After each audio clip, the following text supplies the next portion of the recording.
Number 1. This first mystery takes us all the way to a favourite destination for viewers of this channel, namely, the land of the rising sun. It was the 1980s, and much like today, Japan was an extremely safe country. So safe, in fact, that your chances of losing your life to another human there were about 1 in 100,000, 9 times less than the USA. As such, any big cases there were bound to make news headlines and grab the public's attention. One such case is that of Kazuko Fukuda. Let's begin. In 1982, Kazuko Fukuda was a 34-year-old mother of 4, living in Matsuyama City, Ehime. Times were hard for her and her family. She was deep in debt, the equivalent of about $30,000, mostly from wasting cash on an overly extravagant lifestyle. Kazuko loved expensive clothes, put it that way. Still, the collectors were calling, and she needed money to pay them off. Thus, she took a job that didn't require any fancy degrees, but still paid pretty well. A hostess at a snack bar.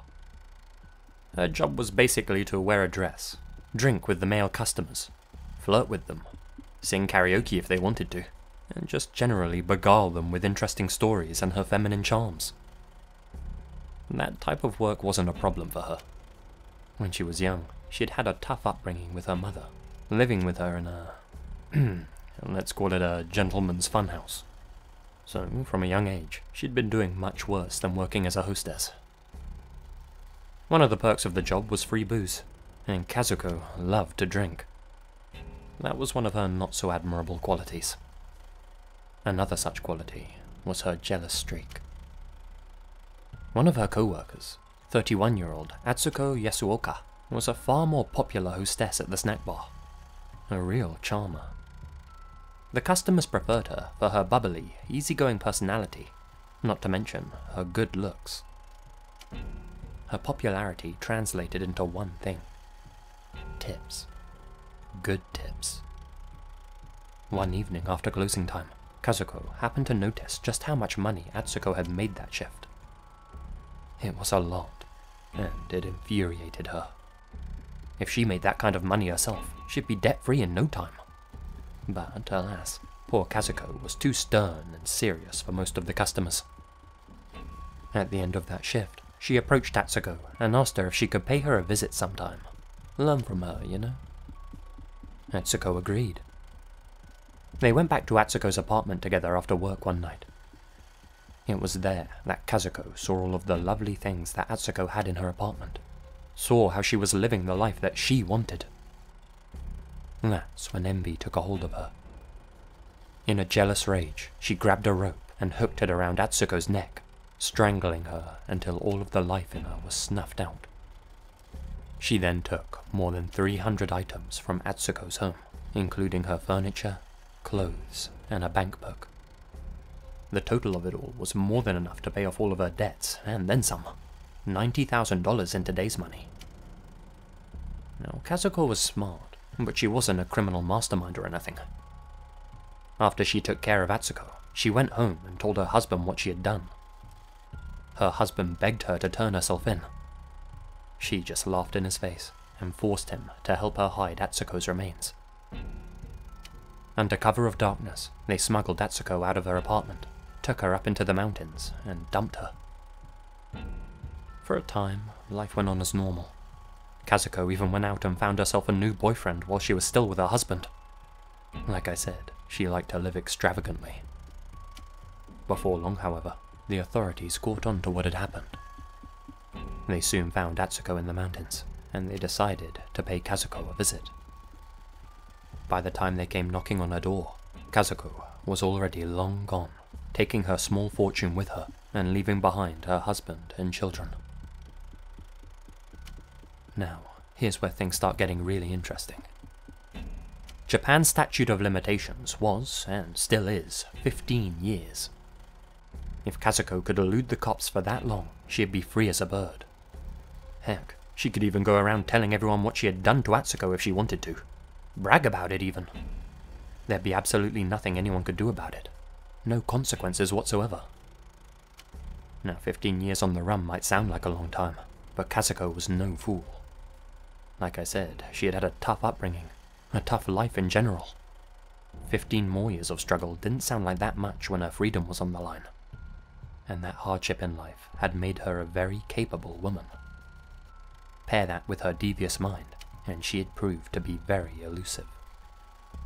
Not to mention, she knew just how horrible prison life in Japan could be. She had already served time in the past after holding up a tax collector. The time she spent in jail was horrendous.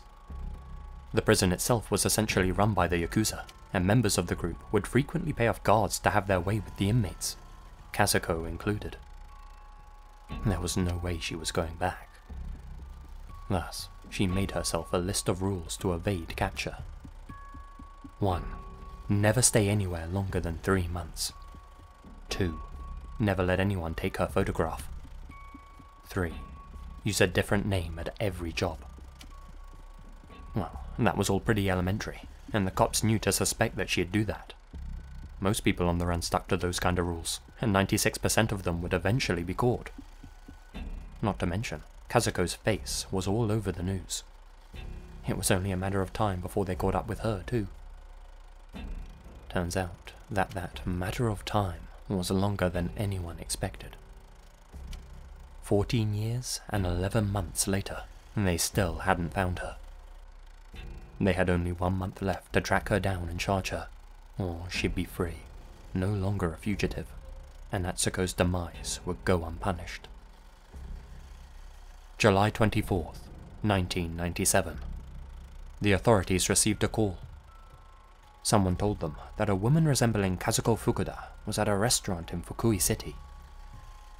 They staked out the restaurant, and 5 days later, that same woman returned. It was only lunchtime, but she had already been drinking. The woman went by the name Yukiko Nakamura. The investigators agreed that she vaguely looked like Kazuko, but not entirely. Still, a lot can change in 15 years, right? They asked her to come in and answer a few questions.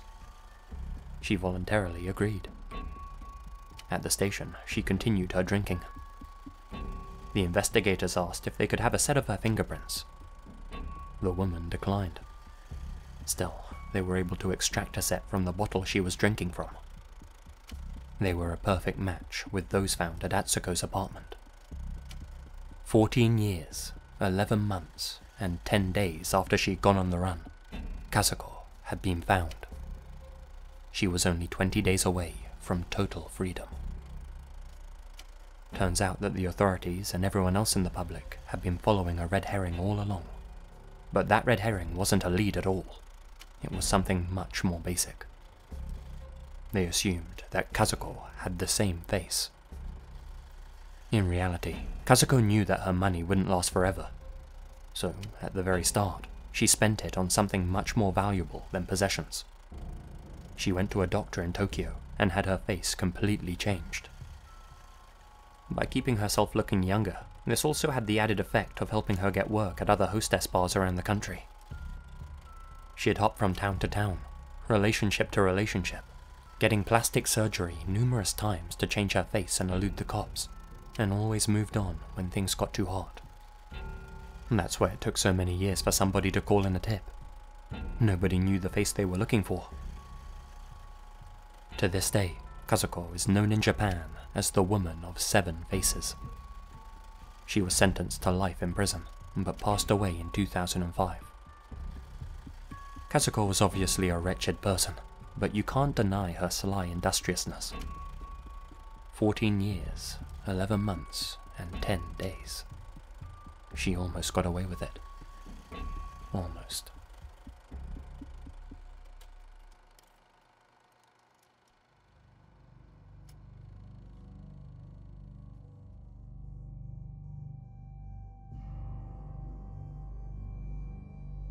Number 2. Peter Sutcliffe, aka the Yorkshire Ripper. His name is probably familiar to many of you, and for good, or more accurately bad, reason. Between 1975 and 1980, he took the lives of 13 women and attempted to slay 9 others in Yorkshire, England. What some people don't realise, however, was that there was a red herring in the case which led investigators down the wrong path. This red herring ended up costing some of the victims their lives. 1978, West Yorkshire.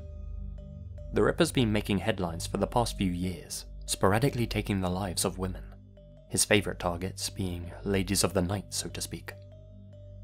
His modus operandi was crude but effective. He'd strike the women from behind with a hammer, sometimes multiple times. Then he'd pull out a blade and stab them repeatedly in the neck, chest and abdomen. At that time, nobody knew his identity. What the authorities needed was a lead. Well, in March, they got one. They received a letter in the post, written to Detective George Oldfield, the head of the Ripper inquiry. I'll read it now, but due to YouTube's new, tougher guidelines, I'll have to change a few words. Dear Sir, I am sorry I cannot give you my name for obvious reasons. I am the Ripper. I've been dubbed a maniac by the press, but not by you. You call me clever, and I am. You and your mates haven't a clue that photo in the paper gave me fits, and that bit about ending myself, no chance. I've got things to do. My purpose? To rid the streets of them women. My one regret is that young lassie McDonald. Didn't know 'cause changed routine that night. Up to number 8 now. You say 7, but remember Preston 75. Get about, you know. You were right, I'd travel a bit. You probably look for me in Sunderland. Don't bother, I'm not daft. Just posted the letter there on one of my trips. Not a bad place compared with Chapeltown and Manningham and other places. Warn ladies of the night to keep off the streets, 'cause I feel it coming on again. Sorry about young lassie. Yours respectfully, Jack the Ripper. Over the next 18 months, the authorities received 2 more letters. What really caught their attention, however, was a cassette they received in 1979. On it was a recorded message for Detective Oldfield. This recording came to be known as the Wearside Jack tape. I see you are still having no luck catching me. I have the greatest respect for you, George, but Lord, you are no nearer catching me now than 4 years ago when I started. I reckon your boys are letting you down, George. They can't be much good, can they? The only time they came near catching me was a few months back in Chapeltown, when I was disturbed. I warned you in March that I'd strike again. Sorry it wasn't Bradford. I'm not quite sure when I'll strike again, but it will be definitely sometime this year. I'm not sure where. Maybe Manchester.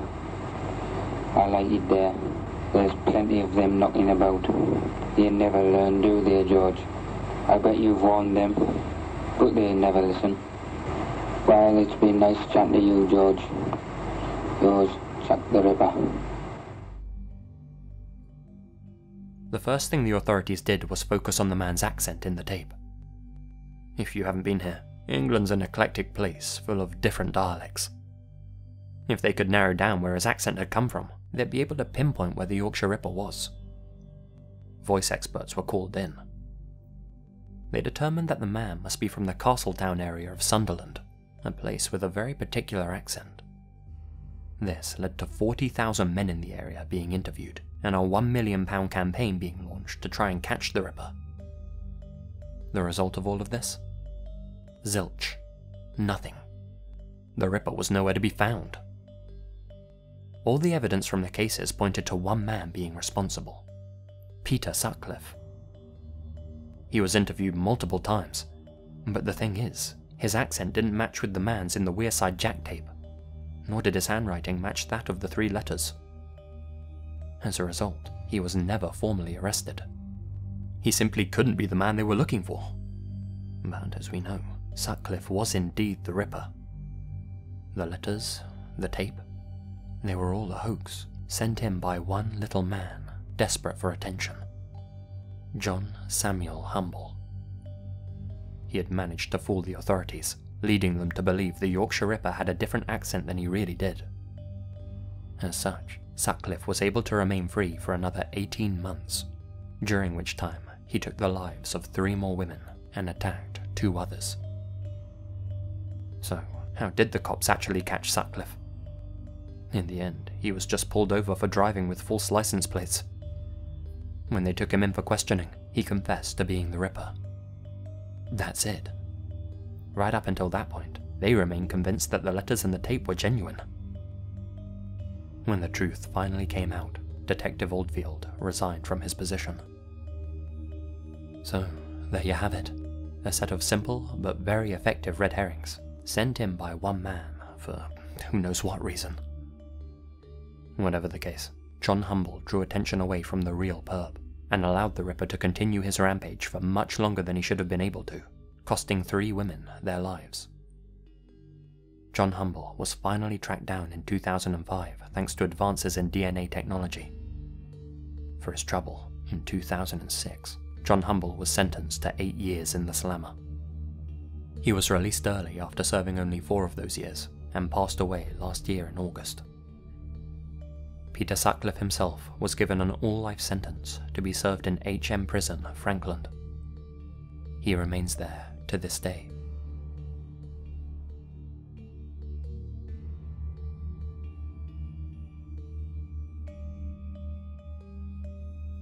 Number 3.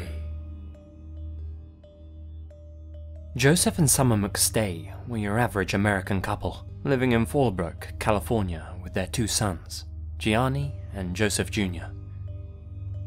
Along with his business partner, Chase Merritt, Joseph owned and operated Earth-Inspired Products, a company that made decorative fountains. Summer was a real estate agent. The family seemed to be living the American dream, but since we're talking about them on this channel, you know that dream came crashing down. February 4th, 2010, 7:47 p.m. The McStay family residence. One of their neighbor's surveillance cameras captured the bottom portion of an unknown vehicle pull into the McStay driveway. Whoever was inside the vehicle couldn't be seen in the footage. At 8:28 p.m., Joseph's cell phone made a call to his business partner, Chase, but it went straight to voicemail. Soon after, the vehicle parked in the driveway drove off into the night. For the next few days, the neighbors noticed that the McStay's house was extremely quiet. Joseph and Summer's family members tried to contact them, but they weren't answering their phones. Finally, on February 13th, Joseph's brother went over to their house and climbed in through an open window in the back. The scene he found inside was unusual. Joseph, Summer, and the kids were nowhere to be seen, but there were no signs of foul play anywhere. It looked as if the McStays had left in a hurry. There was uneaten food plated in the kitchen and the living room, and their dogs had been left outside. It seemed as if something or someone had interrupted them, and for whatever reason, they had to quickly leave the house. He assumed they left by car, since their vehicle wasn't in the driveway. The next day, Joseph's brother reported the family as missing. An investigation began. What the investigators found out was strange to say the least. It came to light that on February 8th, the McStay family's car had been towed from a shopping mall parking lot right beside the Mexican border. CCTV footage from the mall and the border were examined. Finally, the investigators had found what they were looking for. The McStays had been caught on the mall security cameras crossing the border into Mexico by foot. It did seem strange that they had left their car behind though. Theories started to circulate. A lot of people believed that they must have somehow been involved with the cartels. Others thought that they had simply upped and left to start a new life elsewhere. Both theories were completely out of character for the McStays, especially as they disappeared without telling any of their friends or family. The authorities checked the McStays' computers. Their search history revealed something very interesting. They had recently been searching things such as what documents do children need to travel to Mexico, how to learn Spanish, and things of that nature. Perhaps they had run away after all. With no further leads, in April 2013, the authorities officially stated that the McStays had more than likely fled across the border to Mexico on their own accord, though what exactly they were running from remained unclear.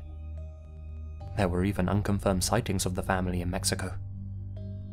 Their family members, however, didn't believe in that theory whatsoever. They remained adamant that Joseph and Summer would never do something like that. Not to mention, there was $100,000 in their bank account which hadn't been touched. So what on earth was going on? Well, the truth would eventually surface, but because the case was officially classified as solved and the investigation discontinued, the McStays' whereabouts remained a mystery for an extra 3 years. Then, on November 11th, 2013, a discovery. A biker was passing by the desert in Victorville, California, when he came across 2 shallow holes in the ground. Inside, he found 4 sets of human remains. It was Joseph, Summer, Gianni, and Joseph Jr., the McStay family. An examination revealed that their lives were ended by blunt force trauma. The weapon used would later be revealed to be a sledgehammer. They hadn't run away to Mexico after all. For the past 3 years, everyone assumed they were alive, when in reality, they were slain on the same night that mysterious vehicle pulled into their driveway. Now the only question was who was responsible.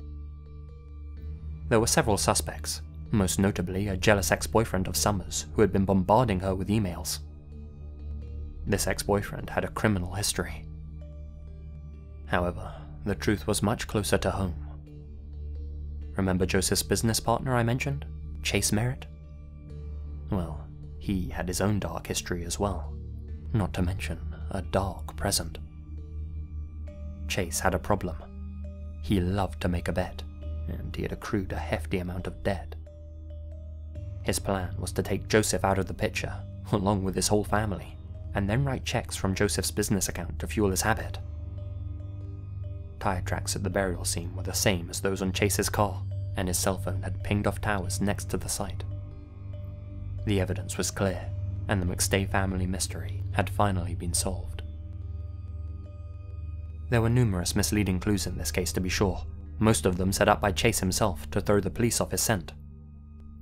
The biggest red herring of all, though, was undoubtedly the CCTV footage. Turns out that the family seen crossing the border in the images weren't the McStays at all. They were just some random family that vaguely resembled them in the grainy footage. A mere coincidence. This footage was enough to convince the authorities that the McStays were alive and well, when in reality their remains were in shallow holes in the desert. Had the police been less fixated on the camera footage, perhaps they'd have found them sooner, and the perp brought to justice more swiftly. On June 10th, 2019, Chase Merritt was found guilty of slaying the McStay family. He's soon to be formally sentenced.